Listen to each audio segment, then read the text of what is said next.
Okay. Could somebody practice *9? Let's see if that works. Terry or Claire or Mac. All right, hold on just a second. Yeah, Mac Yes, did. It came up. That worked. That worked. Okay, so *9 Awesome. for the phone people to raise your hand. And then how did you get it down, Mac? Did you just do *9 again? Yep. Okay, perfect. Okay.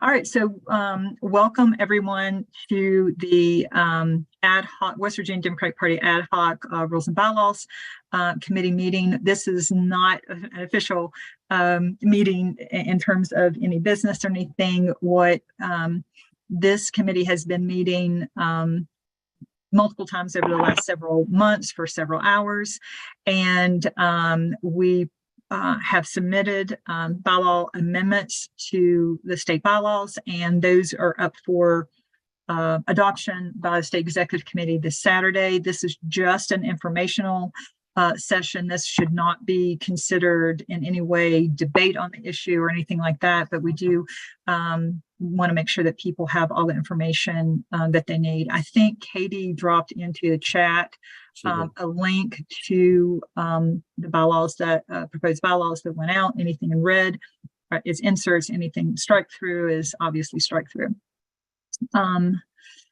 So what we'd like to do is go ahead and start this presentation.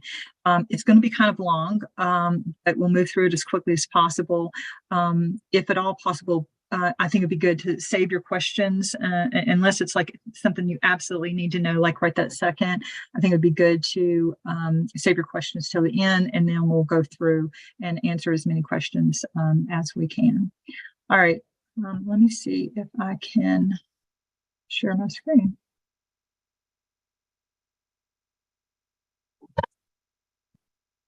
It's not on the right thing, but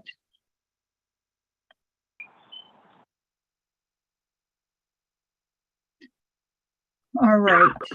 Is what you see on your screen all blue with West Virginia DP ad hoc Rules and Bylaws Committee presentation on there? Okay. All right. Well, we'll go ahead and if people don't mind, and Katie, if you can help keep people muted, I think that would be good. Mute yourself, or if you won't mind if we hear some background noise, we'll mute you. All right, so just as an overview, kind of like the charge at the meeting that was held in August of 2022, last August, State Executive Committee elected 8 members to serve on an ad hoc Rules and Bylaws Committee to update the bylaws.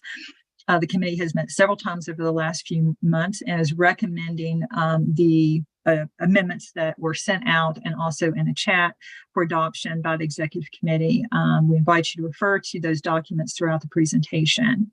Just so you know, this is a status update of a very lengthy process, but we are continuing the process. So this is just a piece of the work that this committee is doing. We met 6 times over the last 3 months. Each meeting was about 2 hours long. The members debated on the various issues and attempt to look at the rules as a benefit to the West Virginia Democratic Party as a whole and to preserve the rights of the membership. Today is an information meeting only. We want to assist stakeholders in understanding the proposed bylaw amendments. Today, we hope to move through the substantive changes that are proposed to date. We're not going to be going over any kind of minor edits, just like cleanups, but instead we'll be focusing on substantive changes. Just to give you an example, non-substantive changes would be changing he or she to they, or the name of the committee, where some places it's committee is referred to different ways in different places. And then overall formatting changes would be considered like not substantive. We're going to follow the presentation. We will take questions about not only the process, but the outcomes that are presented today. You'll notice down here in the bottom right-hand corner, I wish it was a little bit larger, but it's not, but each of the slides is numbered. So if you have a question about a certain slide, you might want to make a note of what slide that is. So if we need to refer back to it, it'll be easier to find. Keep in mind also that all of the Rules and Bylaws Committee meetings are recorded and streamed on YouTube. They're archived there if you want to go back and look at any of the debate that we had on the issues, and you're welcome to watch any of our future meetings and debate. In my opinion, I've learned a lot through that process, and I just encourage anybody that's interested in that sort of thing to join that live presentation. All right. So the first thing that I just kind of like want to touch on, we're not going to spend a lot of time on this, but it's a big piece of what we have added to the bylaws is related to the civil rights movement and the rules revolution of the Democratic Party. And so for people who, Katie, I'll let you let other people in because I can't see who they are.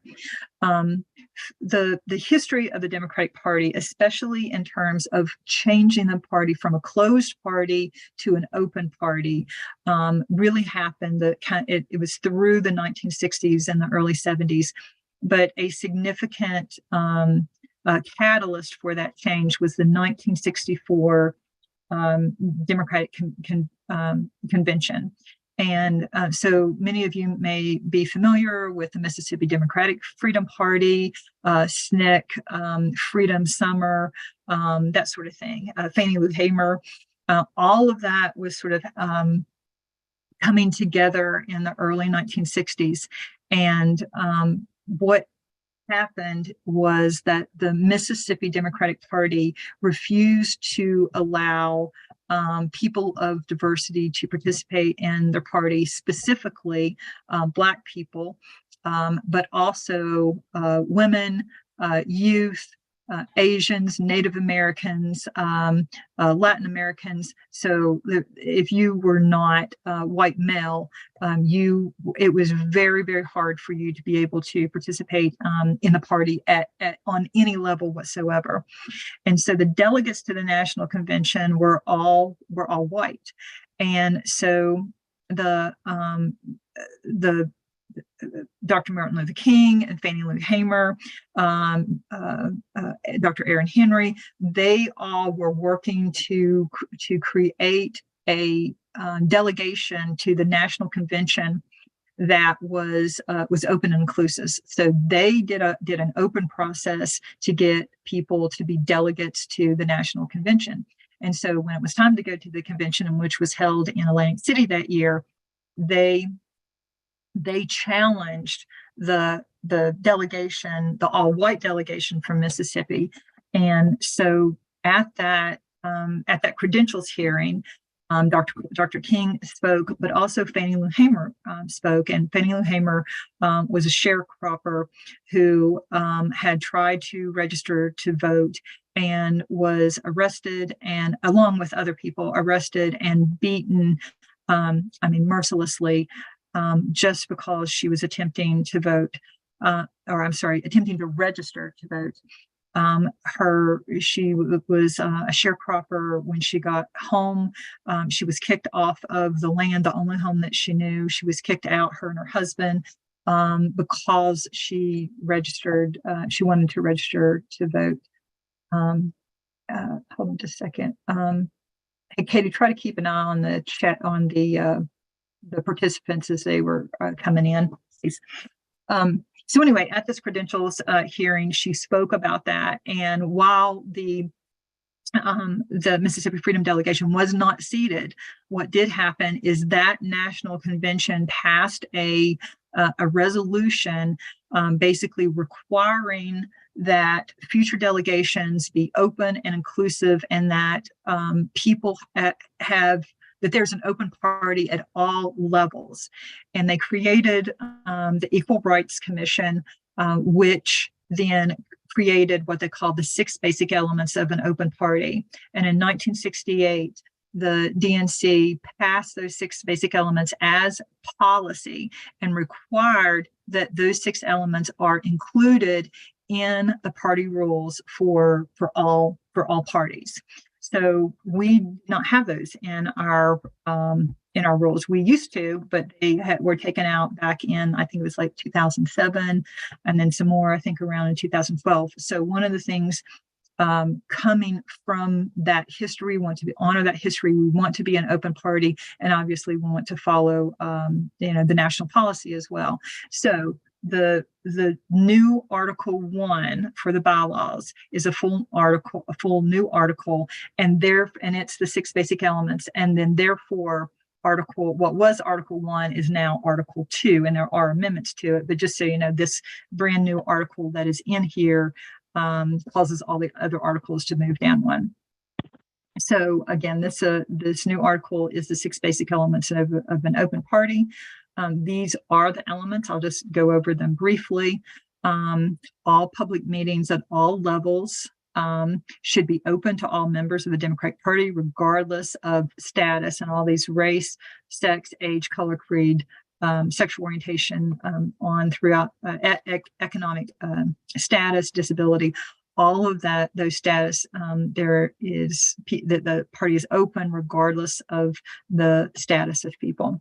Element 2 is that there is no test for membership, nor oaths of loyalty to the party should be required or used that effectively has the effect of requiring people to acquiesce, condone, or support discrimination. Element 3, the time and place for all public meetings on all levels should be publicized fully and in a manner to ensure timely notice to all interested people, and they must be held in places that are accessible to anybody that the interested people that want to come. Element 4, the party on all levels should support the broadest possible registration without discrimination.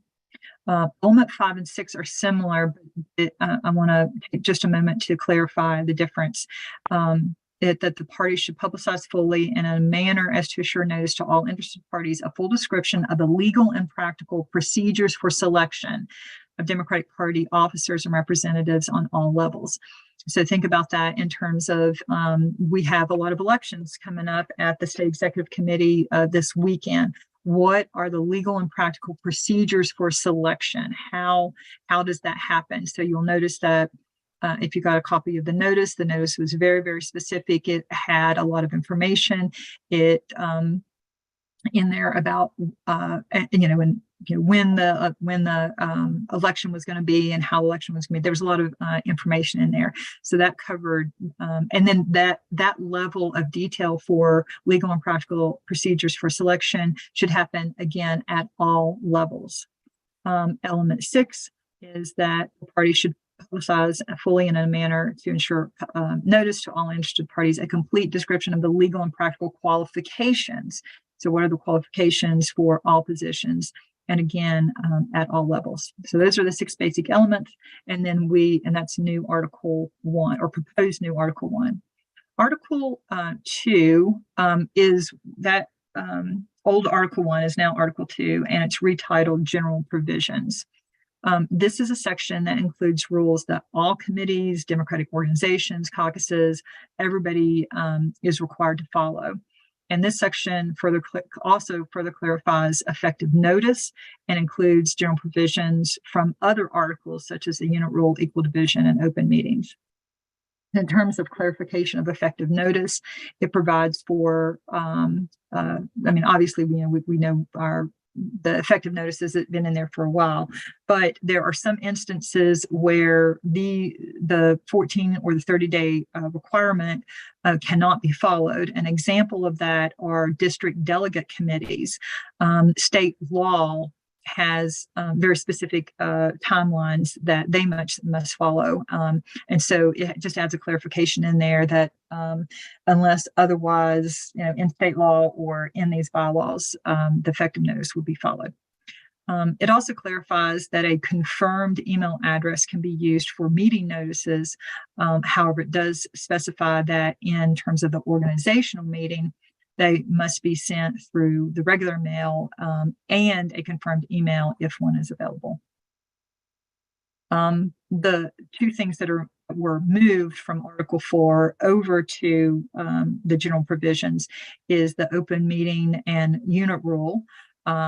and also the equal division section. That's the language is unchanged. We just moved it from Article 4 to proposed Article 2. Executive session is also moved over, and it remains the same except for the additional clarification about when and how session can be used. It adds that executive session can be gone into by a motion, stating a specific topic, and with a majority vote of the members present and voting. Proposed Article 3 adds two clarifications. One clarifies that proxies are full participants and allows for invited guests to be participants as well. Article 4 is about the powers of the State Executive Committee. And it provides the State Executive Committee with the authority and responsibility to provide for the long-term financial viability of the party. It clarifies the rules for standing and ad hoc subcommittees. It creates a standing audit subcommittee, and we'll go into that just a little bit, and creates a standing rules and bylaws committee. And those are in more detail in Article 5 that we'll go over. In terms of clarifying the rules for standing committees will, unless otherwise directed, their members are elected at the organizational meeting of the State Executive Committee. The subcommittees shall be equally divided by gender and congressional districts and should be diverse in status. They will serve for a term of 4 years, ending prior to the next organizational meeting. The subcommittees must meet at least twice a year. A subcommittee quorum is the same as the State Executive Committee, and any vacancies that occur on it are to be filled by the State Executive Committee. As far as ad hoc committees, and the standing committee is basically a permanent committee. Ad hoc committees are not permanent. They just sort of come up based on, we need A, and so we're going to have a subcommittee work on A, and when that whatever A is solved, then that committee dissolves. So that's sort of a temporary subcommittee. So ad hoc subcommittees also should be equally divided by gender and congressional districts and should be diverse in status. The quorum is the same as the State Executive Committee, and ad hoc subcommittees shall meet until they have accomplished their objective, after which they shall dissolve and cease to exist. Proposed Article 5 adds a reasonable attendance policy and proxy policy for the State Executive Committee. It clarifies the end of the term for officers. It provides for equal division of officers, notably the 3 highest ranking officers, and clarifies the purpose and duties of the audit subcommittee and the rules and bylaws subcommittee. In terms of the attendance policy, the proposed attendance policy says that members of the State Executive Committee who miss 3 consecutive meetings or 5 total meetings have failed to meet the minimum level of attendance and shall be deemed to have resigned from the State Executive Committee. And in terms of filling those vacancies, the State Executive Committee will fill the vacancies except for recognized organization member vacancies. Those are like ex officio positions, and that would be like the Young Dems or the Federation of Democratic Women. Those recognized organizations will choose the representatives for them. In terms of proxies, there's a change in the proxies. The proposed amendment is that they can be accepted by email from a member. They can be any Democrat in the state.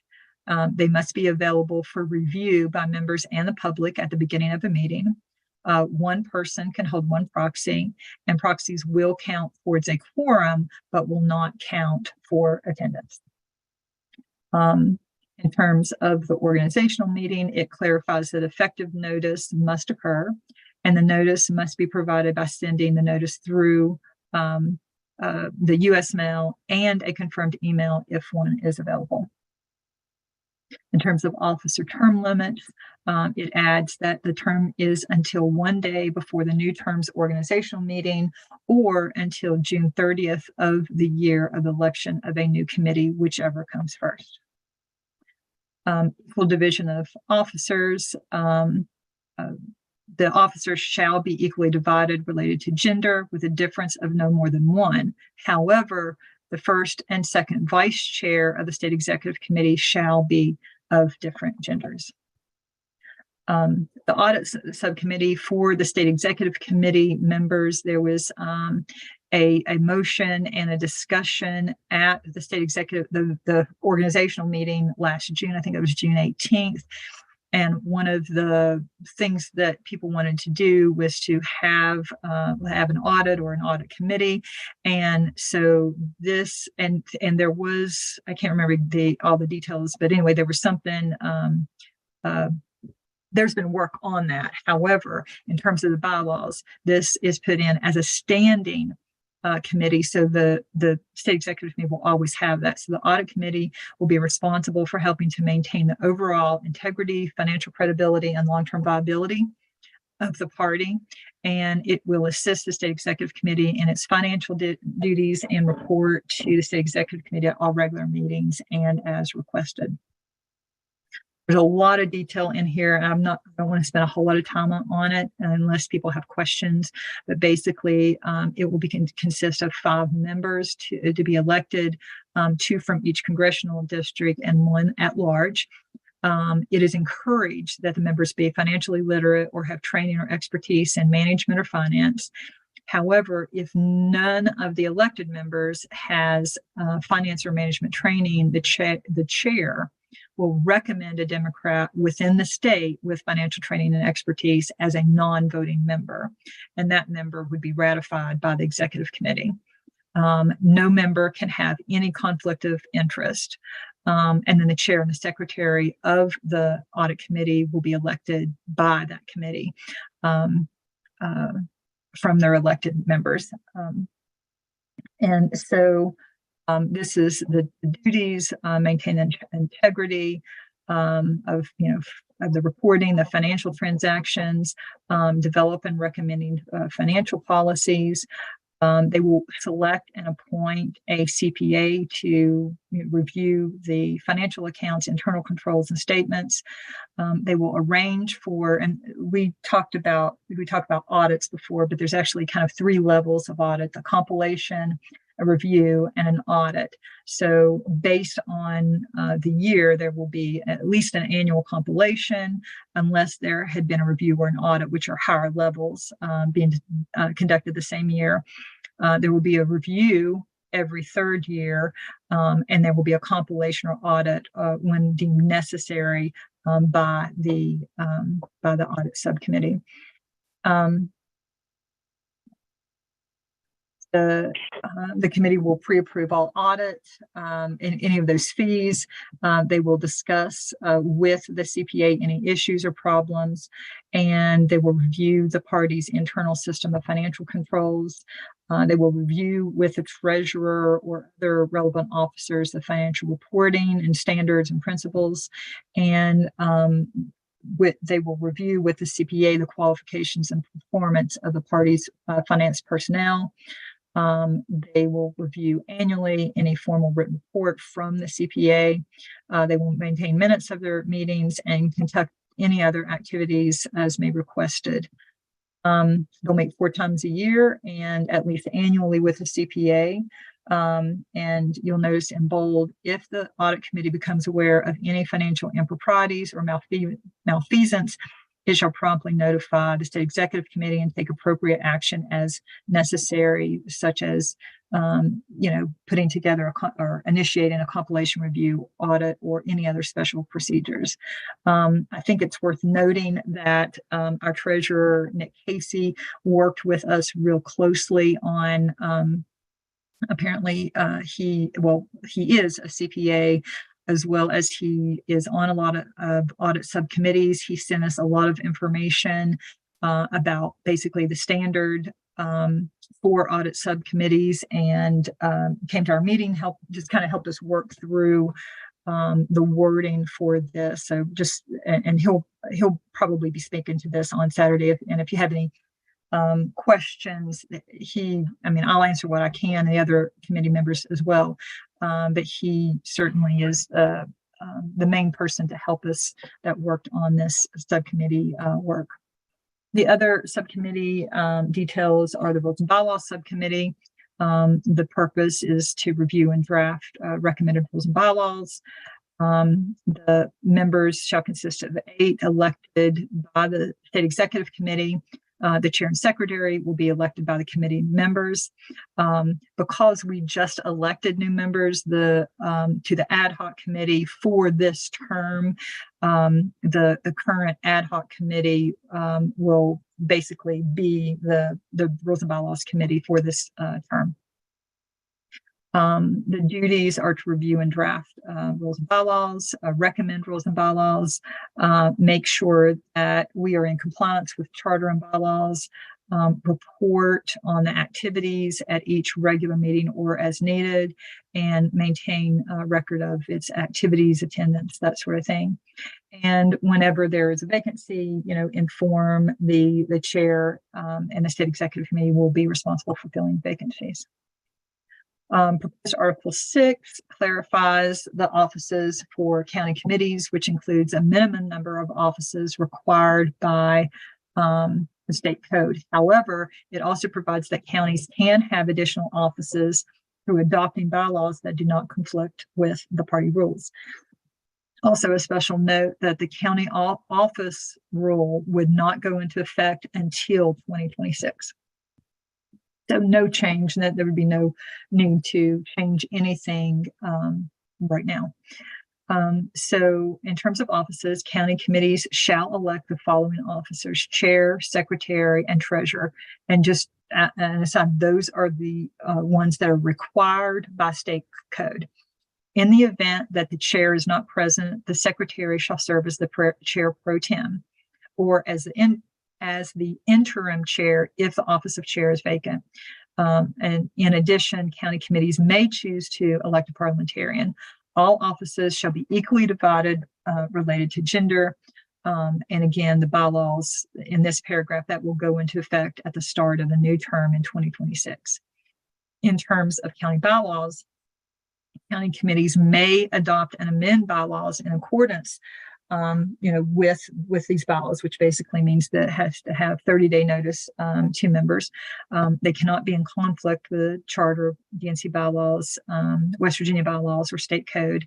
And those bylaws may allow for the creation of additional offices. County bylaws shall be provided to each member and the State Executive Committee within 1 month of their adoption and or amendment. This is also a small change that's already in there. Basically, if there is, what this explains is if there is a tie for an office, a committee has 40 days to try to resolve that themselves. And if they can't do it by then the chair of the State Executive Committee or someone that person appoints will make that deciding vote, and that vote will be cast in writing to a confirmed email address or mailed to a confirmed USPS address to all members and contested candidates. There's no changes other than the number to proposed Articles 7 and 8. There's some formatting changes and non-substantive changes, but there's nothing substantive for those articles. So we're going to Article 9. This provides clarification of the existing diversity caucuses and provides for the inclusion of a Native American caucus if one is formed. This is things in red are addition, so that it would read that the Affirmative Action Committee shall consist of the 2 co-chairs of different genders elected by the members from each of the following currently existing diversity caucuses: AAPI, Black, Latine, LGBTQ, persons with disabilities, seniors, women, and youth, as well as a Native American caucus should it form upon approval of the State Executive Committee. And then just a little wording change. There are to be no more than 1 co-chair from the same diversity caucus. All right, so I'm going to stop the share right now. That we got through the end of where we're at, that presentation, and let's take questions. I think Floyd, I see your hand up. Oh, you're muted, Floyd. Okay. Can you hear me now? Yes, sir. Article 6, down at the bottom, A, offices. County committees shall elect the following offices. Hold on just 1 second. I'm going to pull it up and so I can look at it while you're talking. It's A at the bottom of the page, my page anyway. Okay, hold on just 1 second. I want to pull that up so I can look at it. Okay, and you said Article 6. Article 6, item A at the bottom of the page, offices. Give me just 1 second.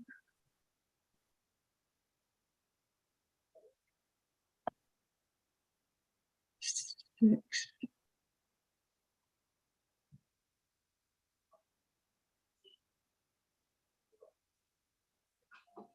Okay, I got it now. Okay, it says offices. County committees shall elect the following officers: chair, secretary, and treasurer. In the event that the chair is not present, the secretary shall serve as pro tem or as interim chair in the event the chair is vacant. And that's the part that I'm want to discuss. Yes, sir. First, I believe that violates parliamentary rules. And in our case, it would skip over the vice chair and go to the secretary, and the chair and the secretary of the same gender. So I don't see how that would work. And I know it don't go into effect until 26, but I just figured I'd bring it up. Okay, and we have other members of the Rules of Bylaws Committee, and we spent a lot of time talking about that. Would any of the other members like to take this question? Oh, you're muted, Bob, if you're trying to talk. I was trying to also look at the page. I think that if you look at that, there doesn't provide for any vice chair. We decided to take away the title of vice chair, so the secretary would be the next person in order of events. Now, this doesn't apply until the 2026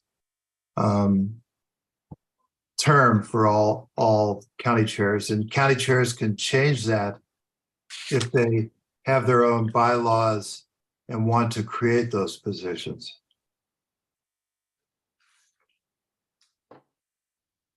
As it stands right now, and as is stated, it would violate parliamentary rules, would it not? Judy, you want to speak to that? Oh, you're muted, Judy. Sorry, clicked one button and thought I had it done. In the event, like in 2026, if you would have a vice chair, if you have your own set of bylaws and you would have a vice chair, then if the chair is absent, then the vice chair would cover. But according to what we've written here, we're doing away with the vice chair position unless, like I said before, you all adopt your own set of bylaws that don't conflict with the state. If that's the case, then your vice chair would take over. If you don't have your own bylaws, the vice chair seat goes away and then the secretary would step in. And the only thing I wanted to add, Floyd, is in terms of Robert's rules,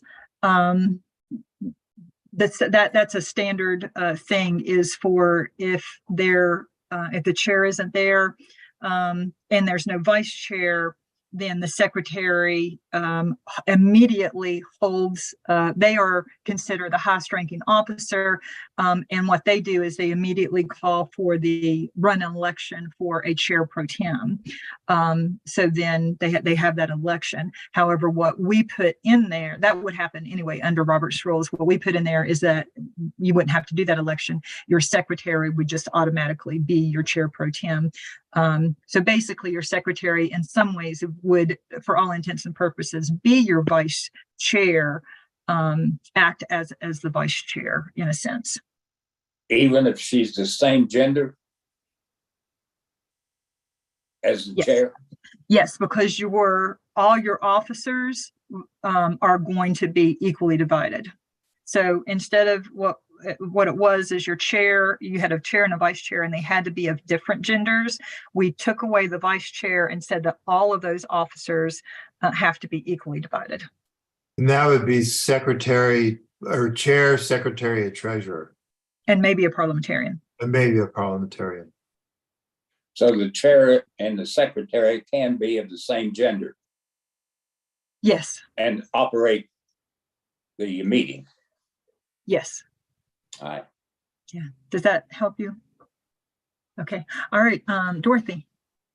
Okay, yeah, question. What is the reason for taking away the vice chair? And second question is, if you only have 3 officers, how can they be divided equally by gender? Good question. 3 doesn't divide by 2. Right. So the equal division is actually an official kind of term with the Democratic Party.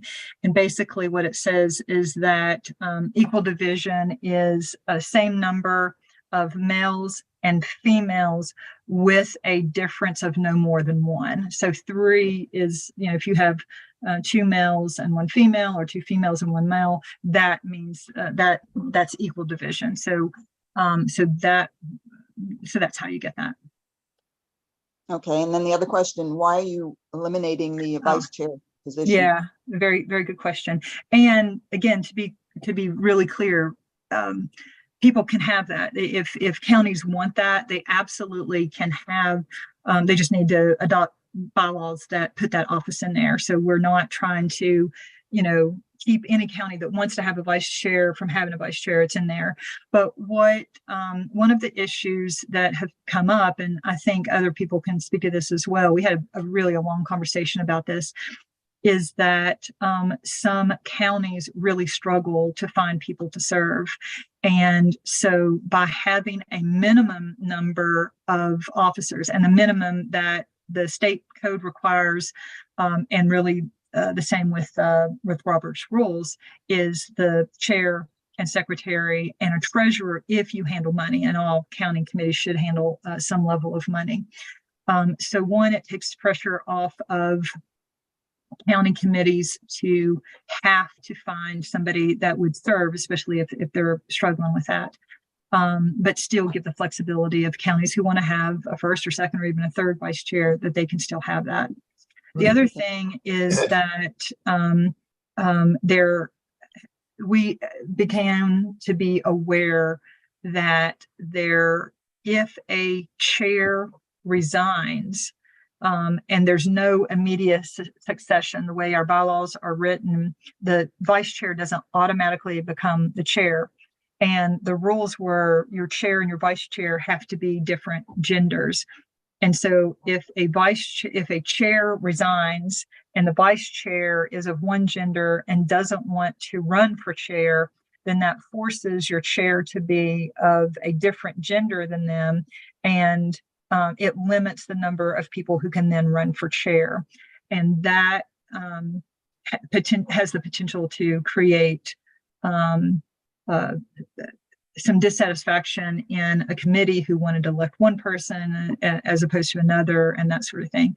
So we really struggled to figure out how to maintain equal division, how to give counties as much flexibility as possible, and how they were going to handle their leadership. Bob, do you want to speak to that as well? I would just add that we wanted to give them flexibility to have a vice chair or multiple vice chairs if they wanted to, and wanted to create bylaws that created it for various county committees.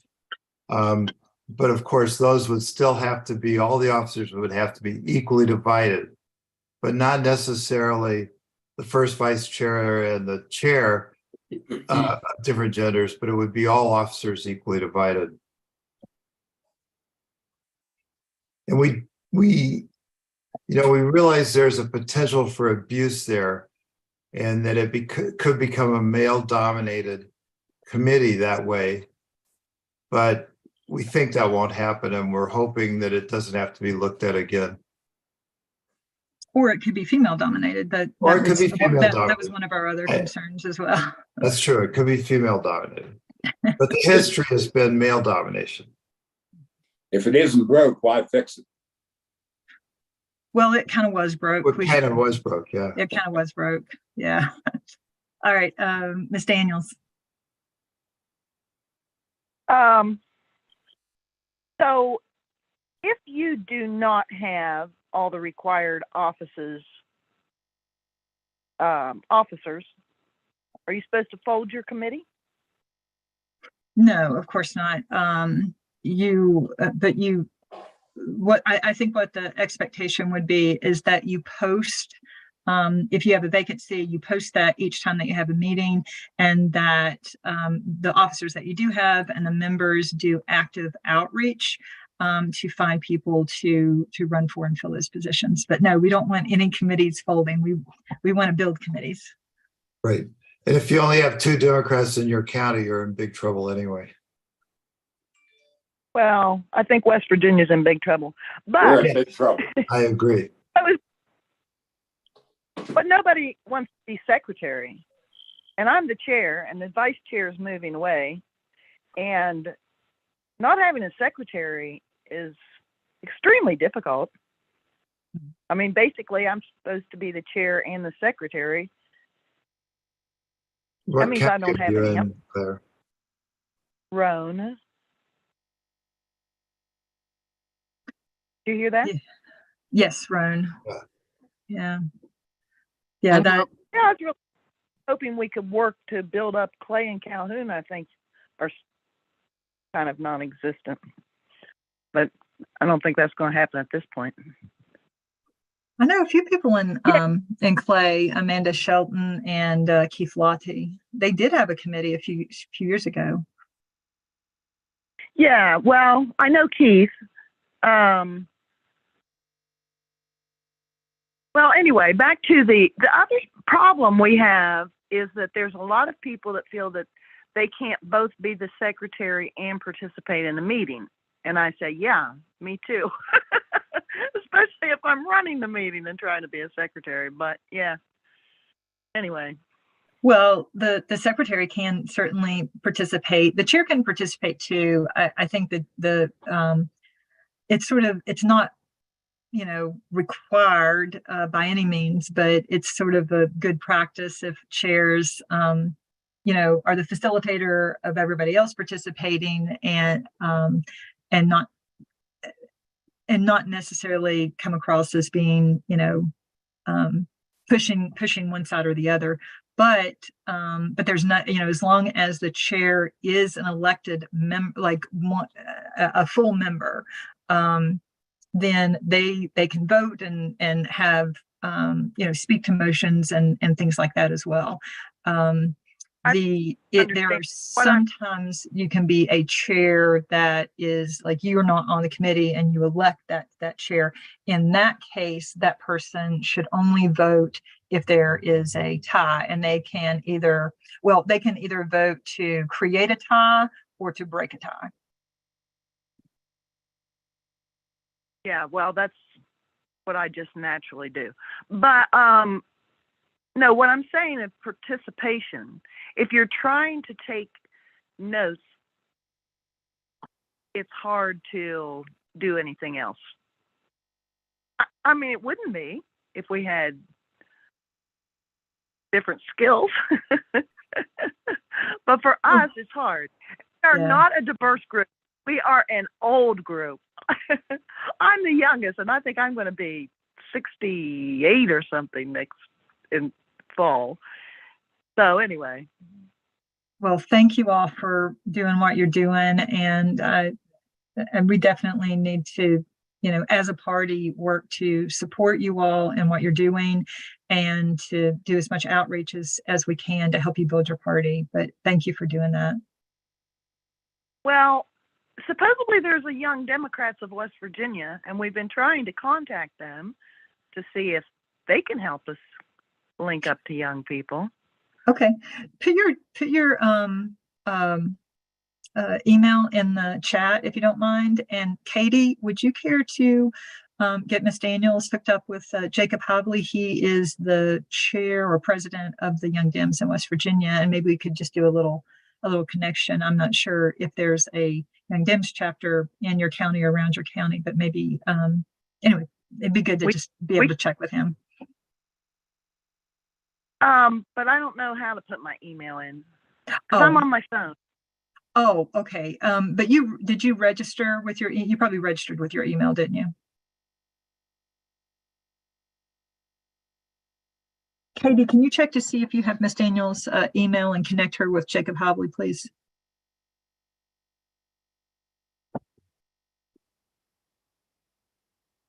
Okay. I just want to toss something out there. We had that problem here in Wood County, both with our treasurer position and with our secretary position. And we ended up doing some networking and stuff and pulled our treasurer in. He was a president of one of the local banks and brought him in. He wasn't a member at large of the committee, but he took the position of treasurer. And then whenever where he lived came open, his district came open, we went ahead and voted and put him on the committee.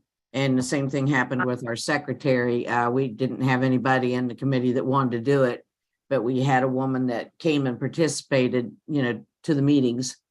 And we talked her into taking it, and she wasn't a member either because she lived in my district. So sometimes you got to do a little bit of network and pull people in that are outside of the executive committee. They don't have a vote, but they can participate in meetings, and you can fill those vacancies that way. We've had a couple of people from the community that we've tried really hard to get people to come to our meetings. We've had a couple of people in the community, and we're so excited. We're like, oh, what's your name? Would you like to be executive? We can put you on the committee. We're trying to hold people away is not anything that we're coming close to thinking about. But Roane County, most of the nonprofits in Roane County have the same retired treasurer. And the last time I talked to him, he had too many organizations he was doing for. He's a Democrat, but yeah. Katie, are you on? Katie, can you hear me? Hi, Selena. Hey, Katie, do you have Miss Daniels' email address? I do not.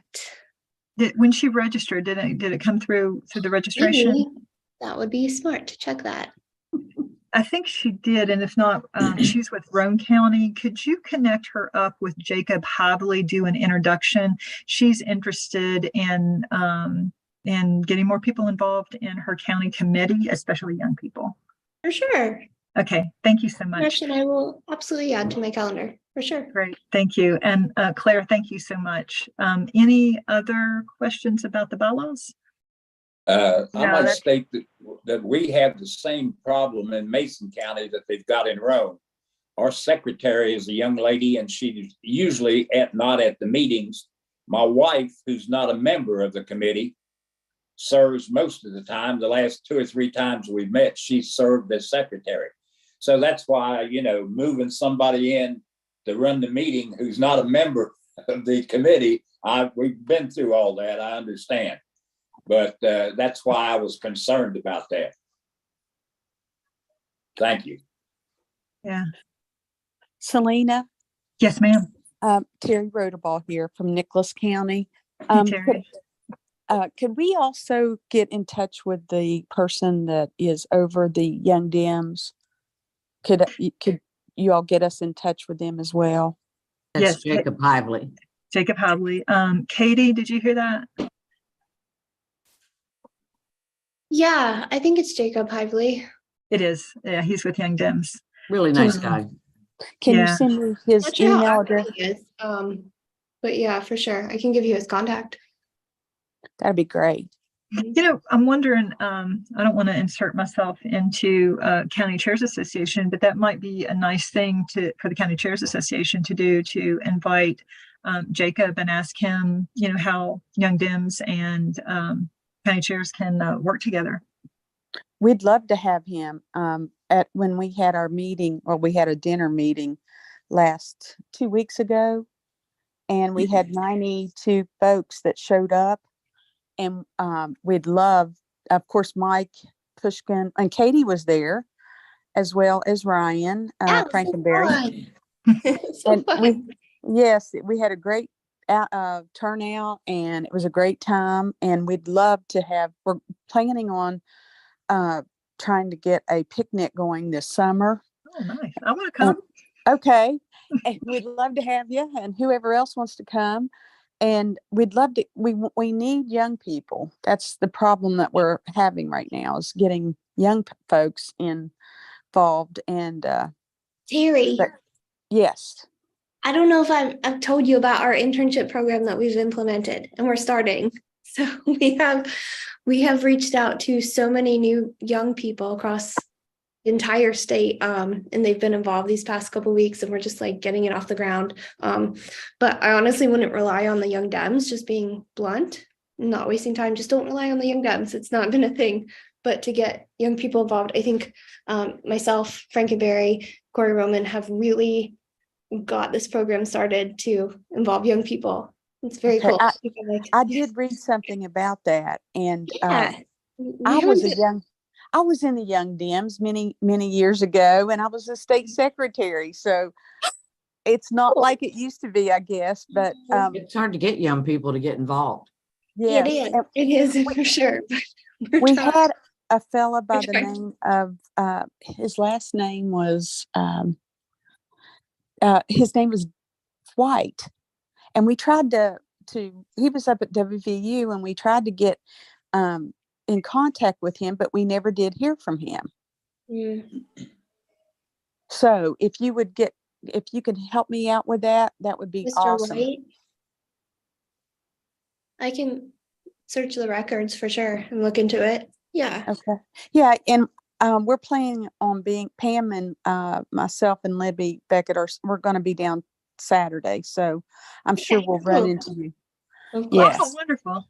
Yeah, I just didn't want to give false hope. Like our young Dems are just truly not active at all, and there are some people who have been elected, but it's just truly not a thing happening. We couldn't get anybody to do it here in Parkersburg either. Yeah. Well, and maybe we can help each other. Maybe the Young Dems can help the county committees can help the Young Dems. We want all of these organizations. I'd like to have a Young Dems in Wyoming County. We don't have one. How can we get that started? Because I think that's the way to get your young people involved, is to let them know that is something they can do. Well, I think we should. I think inviting Jacob to the County Chairs Association would be a good start, and I think it works both ways. Absolutely, so I think that would be. I think it would be a start, and we absolutely want to build all of our democratic organizations. So and then we can learn how to start our own chapter, and maybe he has people who want to be in a chapter, but there's not enough people yet to form a chapter, and he can hand those off to county chairs to at least get them involved in some of it. I don't know. I'm just kind of. Well, I know this is Terry Rodeball again. I know when this is a little bit different, but it's along the same lines. We get involved. We're every parade that we can get in, we go. And it seems like every time we go, it's like, where have you been? There's Democrats. Yes. So I'm wonderful. Yes. Yeah. Snatch them up. We're here if we can just reach out to them and I mean, we hit it about killed us, but we were in every event around this county, and we had our tent set up, we had our information out, we had our cards out, and yeah, we do get some kind of negativity at times, but the positive outweighs the negative. And if we can't be out and about and let folks know that we're here, there's something wrong with this world, and we just need to keep pushing. Yeah. Thank you. We did a lot of food drives, and we had a sign that said Wood County Dems on it, and we would always post that in our banner. And 90% of the time we would get positive feedback, but then there's always that one jerk. It's got to go Oh, by yeah. something But nasty. you know what? But, We try to turn him over. So, you know, Yeah. just keep talking. I had one guy pull off and sat there and cuss me out one time when I was doing a food drive for House to Home. And I just looked at him, you know, I thought, good grief, guy, you're nuts. Kill them with kindness, Judith. Just, you know, they go low, we go high.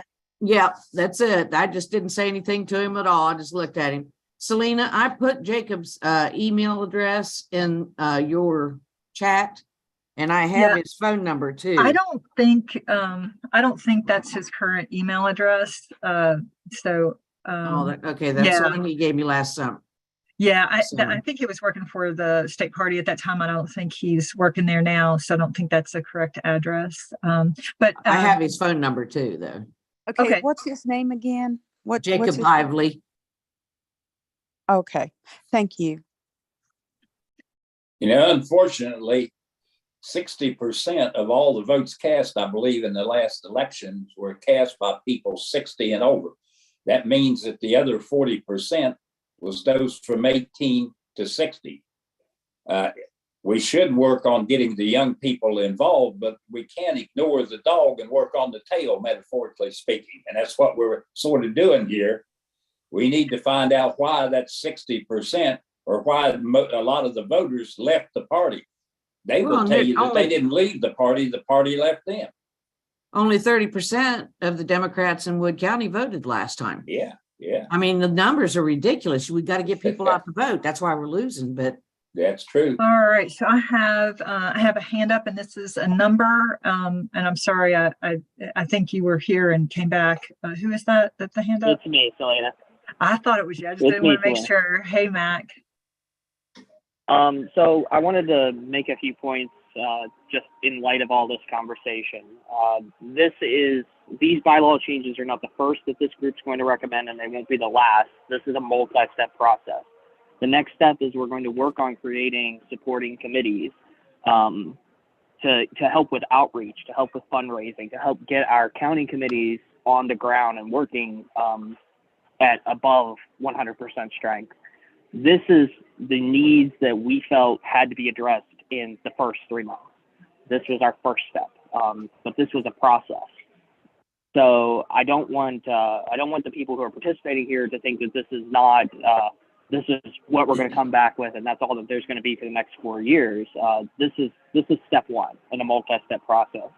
And we talk a lot with the committees. I'm in the Eastern Panhandle. I talk to all of our county committees, and we hear you all. We understand that there's a struggle doing outreach, filling positions.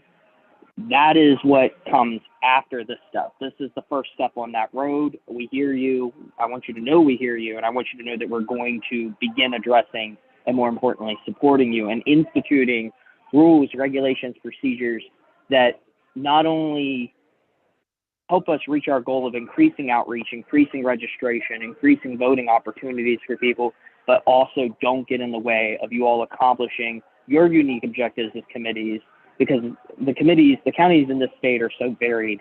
We can't impose strict rules because they don't work across the board. The differences between Kanawha and Pocahontas counties are too great. But what we can do is we can give you the tools, we can give you the funding, we can give you the support to do that. And that is what is coming next. So all of the issues that have been brought up tonight are well-founded, and we hear you. This is the first step in getting us to dealing with those issues. And as a parliamentarian of 10 years, I've been through this 100 times. I've worked with clients, I've worked with groups. This is us reaching, this is the first step in fixing what is happening and putting us back on the right track. Thank you so much, Mac. Yeah, I appreciate that, Mac. All right, so we're at about an hour, and we certainly have time to take more questions. Are there any, Christy, you had your hand up and you took it down. Did you have a question?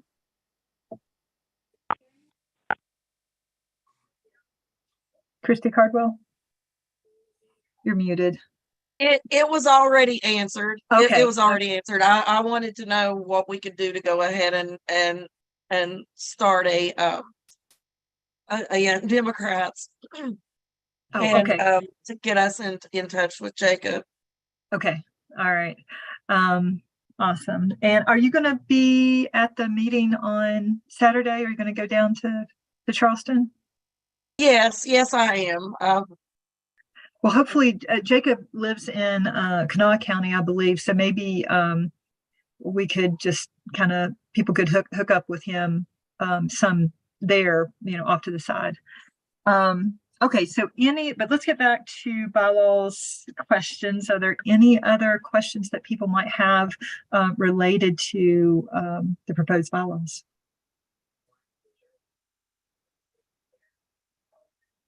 Am I muted? You're unmuted. You're good. So as far as the offices are concerned, we're not supposed to have bylaws at the county level that don't go along with the state level, but you're just saying we need those 3 officers, but we can have other officers if we want. In other words, we can have vice chair. Mm-hmm. Yes. Yes. And okay. So that, and just so you know, state code requires that county executive committees have at least those 3. And that's why we put that in there. And so, yes, county committee, if these are proposed bylaws, so they have to be adopted on Saturday. But if they are adopted on Saturday, then yes, starting in 2026, you're only required to have chair, secretary, and treasurer. You can optionally have a parliamentarian. And then if you want to develop your own bylaws that are not in conflict and add 50 other officers, counties are more than welcome to do that. And it also gives 3 years to develop bylaws that provide something different for your county. Good point. I wish there were more of us who are on the state committee actually at this meeting so that they could hear some of these things, because I feel like there's going to be some confusion about this and a little bit of argument that could have been saved if they'd just be here tonight, Well, if you know anybody that has questions, put them in touch with one of the Rules and Bylaws Committee members. We're glad to answer any questions. Mac?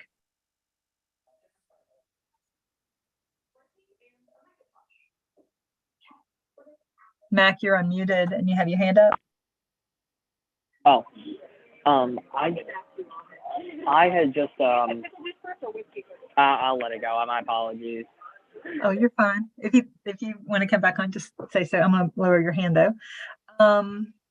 Any other questions? And Christy, I just wanted to add, that was part of the reason that we wanted to have this informational session, is to give people an opportunity to ask questions and to have a full understanding.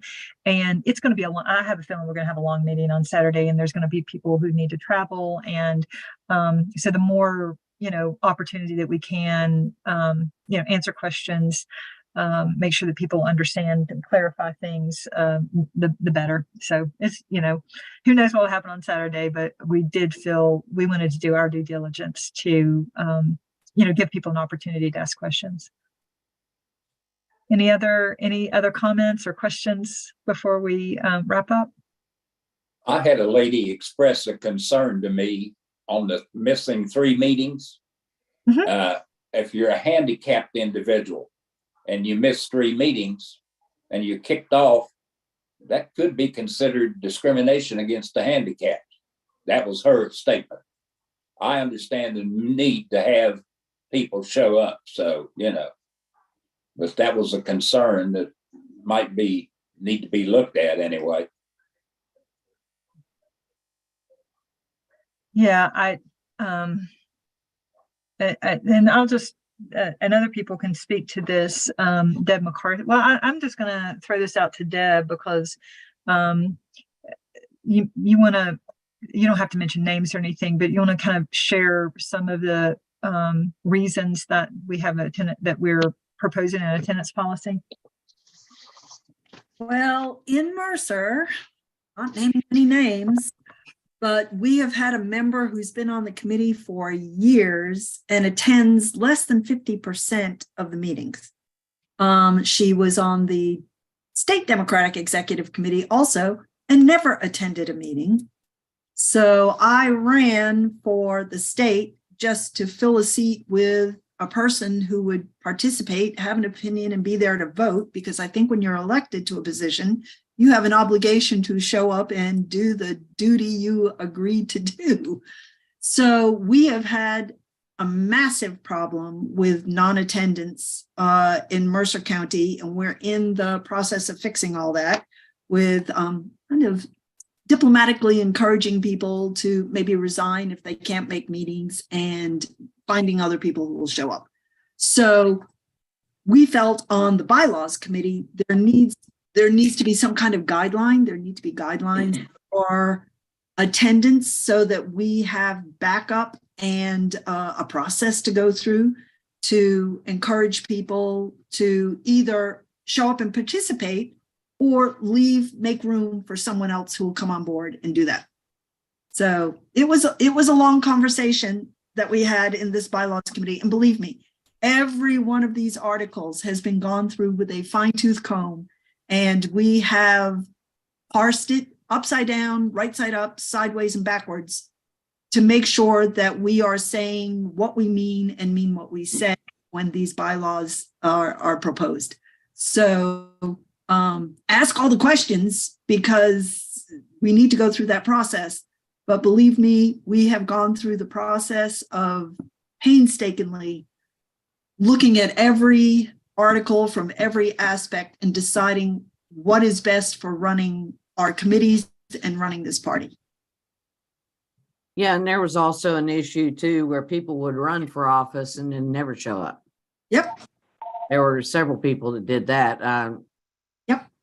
People that would run just to give their proxy to somebody else. You know, it's so that's why the 3 in a row or 5 total was Yep. come up with, because you know, you can't have people running for office just to have their name say I'm on the committee and then not Yep. ever do anything. And there was a massive conversation about the proxy issue and how those get issued and how they get used and what limitations should be applied to proxy to make sure that the elected person is the one who's voting and not a proxy. Mhm. I have a question. In addition, people who are disabled can participate by Zoom, so that they're not shut out just because they can't go somewhere else in the state to attend a meeting. Attending a meeting by Zoom also counts as attendance. So it's a question of making sure that the people who are on the state committee are actively interested and willing to come to meetings at least. I have a question. Terry Rodeball again. Terry, If- hold on just one second. Let me just add to that. We felt that there were two things, that the attendance and the proxies are kind of connected. First and foremost, the people who are the Democrats in the state have a right to representation.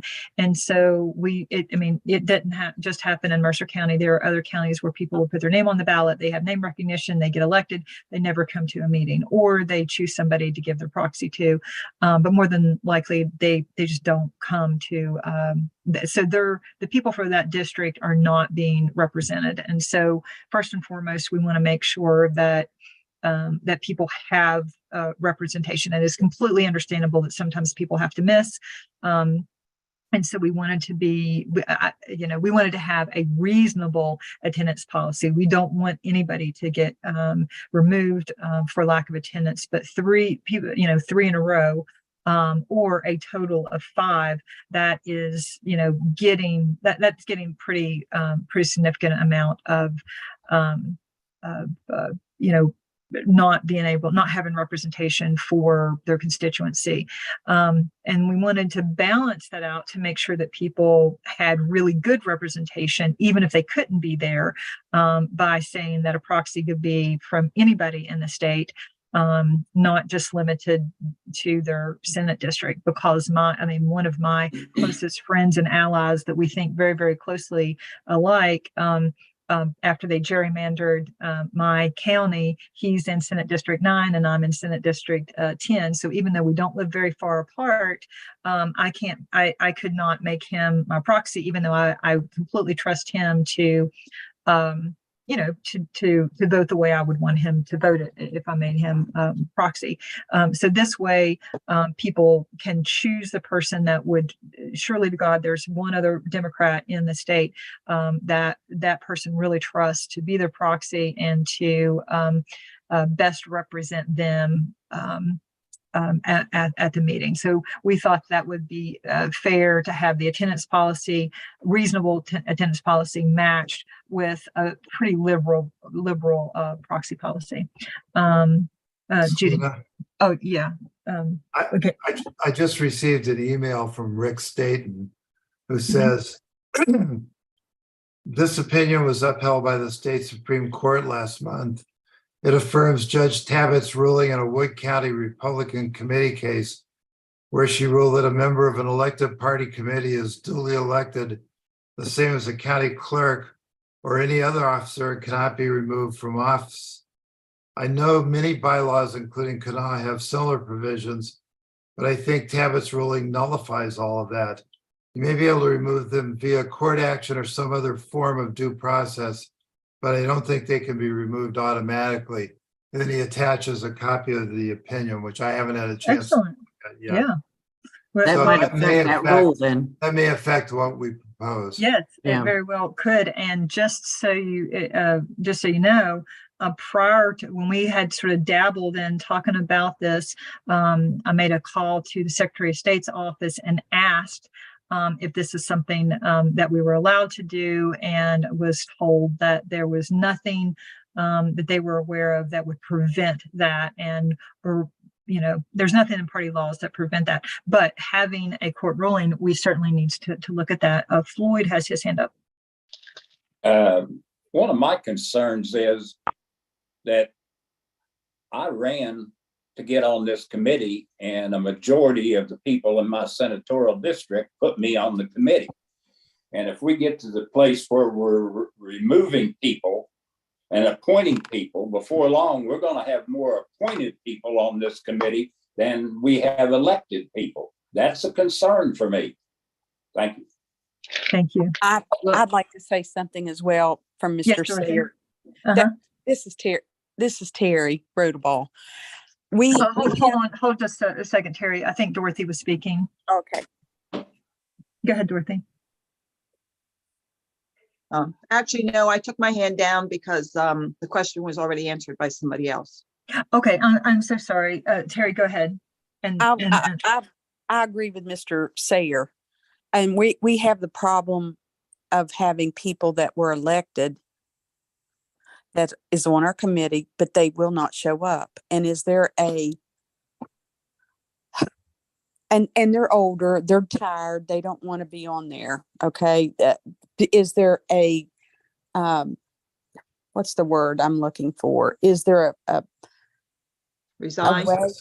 Is there a process, a way of them to resign and they don't show up? And I'm sure we can find other folks that would cover that area. But we want them, if they want to come back at some point and be an honorary delegate. Bob, did you? Yeah, I think that they can always resign and then the committee can choose someone. The question of whether they can be removed by the committee is a different one, and would depend on what the Supreme Court decision says and maybe some other legal opinions. Yeah, and just to be clear, this attendance policy at this point does not affect county committees. This is specific to the state executive committee. Judy, you have your hands up. Yeah, in Wood County, we have 3 different districts. I can't think of the name of it. Circuit court districts. And then we have like 1 through 8 in the districts that fall under one of those three. The way we were operating, we couldn't have a proxy outside of our district. Like if I live in A5, I had to have somebody that lived in A5 to be my proxy. We weren't allowed to go outside of our own particular little section on the map. Right. And I mean, by allowing anybody in the state to be able to do it, that's going to make it a lot easier, because it's hard to find a proxy to fill in for you. I hope that we don't have to get rid of that part of it, because I know here it is, we're just whittled down to little chunks on a map. And if you don't know a Democrat in that area, then you don't have a proxy. You're out of luck. Yeah. Well, Mac Halterman made a very compelling argument for why proxies should be statewide, and it has to do with the rights of the member to be represented. So go ahead. I'm happy to remake that argument. Yeah, If you want me to do it live. Go ahead. It was a very good, very compelling argument. As a parliamentarian, we are balancing different types of rights. And in this document, the bylaws, it outweighs parliamentary rules, and it ties into our charter. We have rights as an organization. We have to protect that organization. There are majority rights among the members, making sure that business is being taken care of fluidly. There's minority rights, making sure that they're not trampled on by a minority. And we hear about a lot of that in politics, but there's one right that is important, and that's an individual's right. The individual member's right to make sure that their position is being represented truly, accurately, and efficiently. And in the event of them being unable to be at a meeting, they are an elected representative. They are entrusted with power, or they are appointed. There's no difference between a member who's appointed and a member who's elected. They are a member, full and all right. They should be able to make sure through a well-written proxy that they have a person who is going to act on their behalf, because it comes down to trust. As a member, I am entrusting power to someone on my behalf, and I am empowered through my position representing the rights of a lot of individuals. I should be able to use my better judgment that I've been granted by my position to delegate that authority to someone who is going to act as accurately to my positions and my post as possible. It doesn't come down to a particular constituent viewpoint. It comes down to a particular representative viewpoint, and that is important in making sure that an individual's rights can be moved forward. As far as attendance and proxy, if I could go on just a touch further, I recognize that there was an issue with wanting or having members appointed, or having kicking members off that are not coming. One, it's a high standard. It's an elected office. If you're not showing up, you're not giving a voice to the people that you represent. And we're trying to create an active party, a party that is going to go out and do the hard work, the groundwork. And we have to have members who show up, who are involved. As was said earlier, right now, these rules only apply to the state party. They don't apply to the county parties. But as I said earlier, this is a roadmap. This is step one down a path. And that path has our county committees being more active, being more involved, getting more support, fighting more battles on the ground instead of on the social media trenches. So we're going to need members who are active. And this attendance policy and this proxy policy is the balancing act of both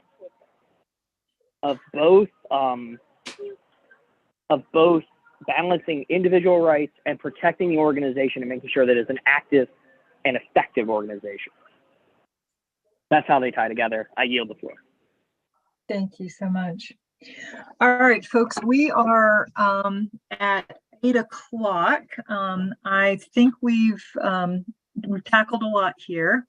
I want to say a particular thank you to the Rules and Bylaws Committee members. People have put in, hours upon hours upon hours upon hours, looking at things from different angles, having very respectful, but often, debate. We've had debate on the issues. So thank you to all of the members who were committed enough to help pull this all together. And thank you each of the state executive committees, county executive committees that are on this call that are interested in this stuff. It absolutely warms my heart. And please know that, we don't think anything is, perfect. But please know that we truly went into this with the goal and desire to improve the party, to make the party open, inclusive, and responsive to the needs of Democrats in the state. So just please know that is our goal. Judy, I'm sorry, you put something in chat and I couldn't quite read it. Oh, I just asked you, I have a question. I wondered if you could stay on after this. We'll stay on for a second. Yeah, absolutely. All right. Well, thank you again all for being on this. And I look forward to seeing some of you guys in person on Saturday. And if anybody has any other follow-up questions, feel free to contact me or any other Rules and Bylaws Committee members. So thank you and good night. Oh, and thank Katie. Let's give a little applause to Katie. Katie is working all the behind the scenes stuff, making sure that we're on YouTube and doing all that. We really, really appreciate you, Katie. Thank you so much. All right. So I think that we're good to go. And Katie, if you can wrap us up on YouTube, actually.